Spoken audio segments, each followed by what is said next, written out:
container depot at Sitakundo in Chattogram has not been brought under control yet. 25 units of fire service department are working on to control the blaze. An expert team of the army is also on the scene to control the fire. Meanwhile, 39 bodies have been recovered so far in the fire. Among the deceased were 6 firefighters. More than 400 people were burnt and injured in the incident. The burn victims are being treated at Chattogram Medical and various private hospitals.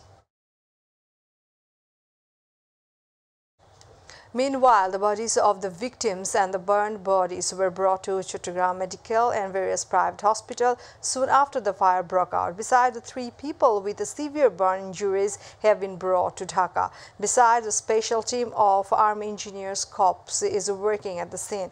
Meanwhile, the injured and burned people are being treated in the wards of the hospital. Relatives of the missing were seen trying to identify the victims at the morgue. Meanwhile, doctors and nurses are struggling to provide medical services to hundreds of relatives. However, several doctors of Chattogram Medical College Hospital say that they are trying their best to control the situation.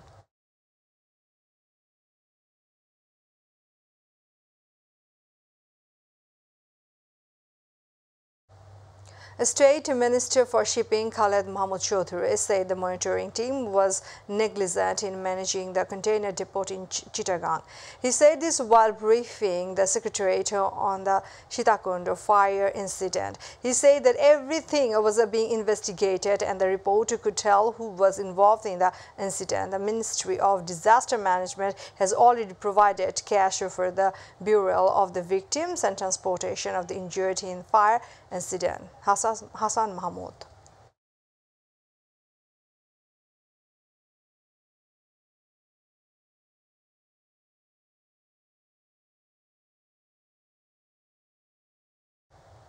The budget session of the fiscal year 2022-23 has begun at the Parliament today. The current Parliament is in its 18th session. According to the Parliament Secretariat, Finance Minister A.H.M. Mustafa Kamal will present the budget for the fiscal year 2022-23 on June 9. Although the budget session has been shortened for the previous 2 years owing to the COVID-19 pandemic, the session will run normally this time since the situation has almost returned to normal. Media personnel have been allowed to enter and cover the Parliament session in person. President M. Abdul Hamid, who on May 18 convened the session of the 11th Parliament. The 17th session of the Parliament was prolonged on April 9th.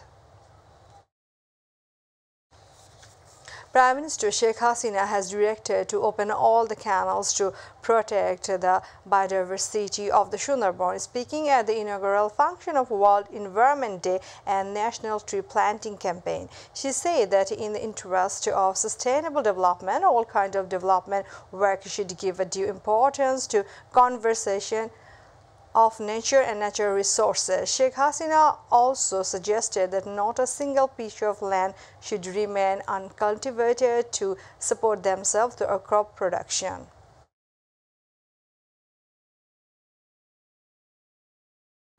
The first Hajj flight of this year has started today. The flight with 419 passengers left Hazrat Shahjalan International Airport for Zilla in the morning today. Biman Bangladesh Airlines operated BG 3001 for the first government-run Hajj pilgrims. However, Hub President M.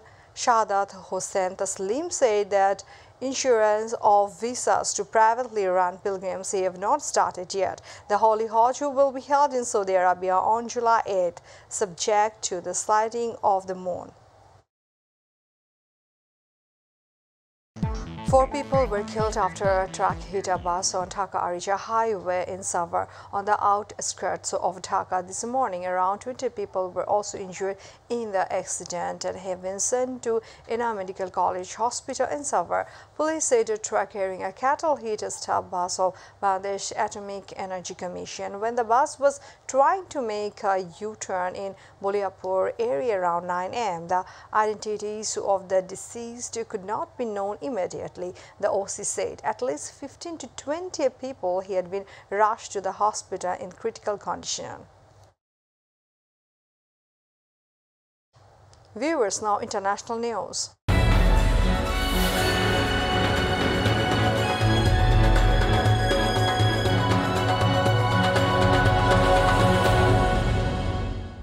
Intense fighting takes place in Severodonetsk, an important city of Ukraine. The governor of Luhansk claimed that Russian forces are blowing up bridge in Ukraine to prevent an increase in the number of troops in Severodonetsk. Russian military says Ukraine is withdrawing some military units from the eastern Ukrainian capital Severodonetsk, according to the international news agency Al Jazeera. Meanwhile, the Russian Defense Ministry said in a statement that some units of the Ukrainian army had moved to the Lysychansk after suffering a heavy casualties during the fighting in Severodonetsk. Meanwhile, the Ukrainian capital Kyiv was hit by a multiple explosion early Sunday morning, Mayor Vitaly Klitschko said.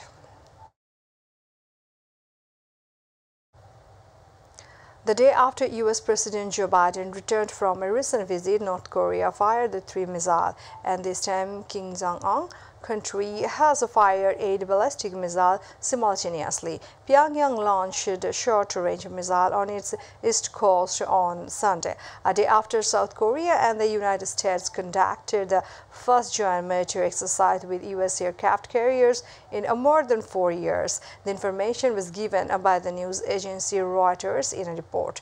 Japan's Kyodo news agency quoted a government source as saying that the North had fired multiple missiles.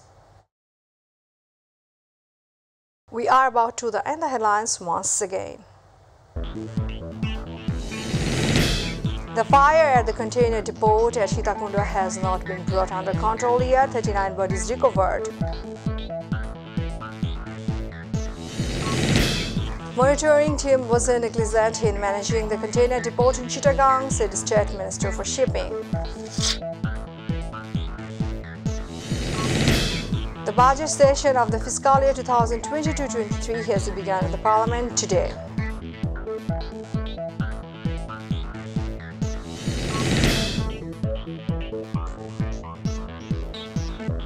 Thanks for being with us. To join with MyTV News online, visit YouTube/MyTV News. To watch all our program, visit YouTube/MyTV Bangla, Facebook/MyTV Bangla. Our next bulletin will be telecast 7:30 p.m. Stay connected and Allah Hafiz.